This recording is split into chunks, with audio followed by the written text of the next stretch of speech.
First thing you want to keep in mind when you talk about Israel and the United States is that the two countries are joined at the hip. There's just no question about that. I don't think this is a controversial issue. I don't think you've ever had a closer relationship between any two countries than you have between Israel and the United States. So it's very hard for the United States in any meaningful way to distance itself from Israel. So that's the first point you want to keep in mind. Second point you want to keep in mind is that the taproot of the problem here is the Israel-Palestine or the Israel-Palestinian conflict.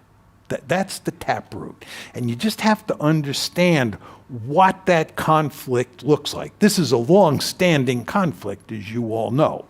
But you just want to understand its essence, because that tells you a lot about what's happening now and what is likely to happen over time. The United States has been deeply interested in creating a two-state solution, as most of you, I'm sure, know, in Israel.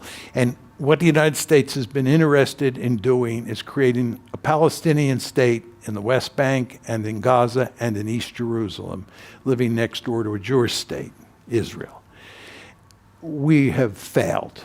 We have not been able to push the Israelis to accept that, and there's no two-state solution. So what the Israelis now have, and which the government in Israel wants, is Greater Israel. Greater Israel includes the West Bank, Gaza, and 1967 Israel, or Green Line Israel, okay? That's Greater Israel. The key point you want to keep in mind is that there are approximately 7.3 million Palestinians and approximately 7.3 million Israeli Jews in Greater Israel.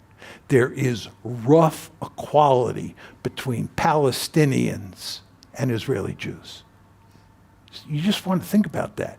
So when you think about Israel, and you think about Israel as the Jewish state, which is completely understandable, you want to understand that that Jewish state has as many Palestinians in it as it has Jews. And by the way, there's a very prominent demographic expert who is Israeli, who argues that there are slightly more Palestinians than there are Jews inside Greater Israel. And furthermore, when you look at demographic trends over time, there are going to be more Palestinians than there are Jews. And this is a Jewish state. So the question is, what do you do here? And what has happened is that the Israelis do not want to give equal rights to the Palestinians. Because if they gave equal rights to the Palestinians, Israel would cease to be a Jewish state, because there are more Palestinians than there are Jews, if not now, certainly in the future. So in the case of the Palestinians who are in Gaza, right, basically they have been cordoned off. They have been isolated in Gaza. And it is commonplace to refer to Gaza as the largest open-air prison in the world. And if you read virtually any account of what life is like for those Palestinians who live in Gaza, it is absolutely horrible.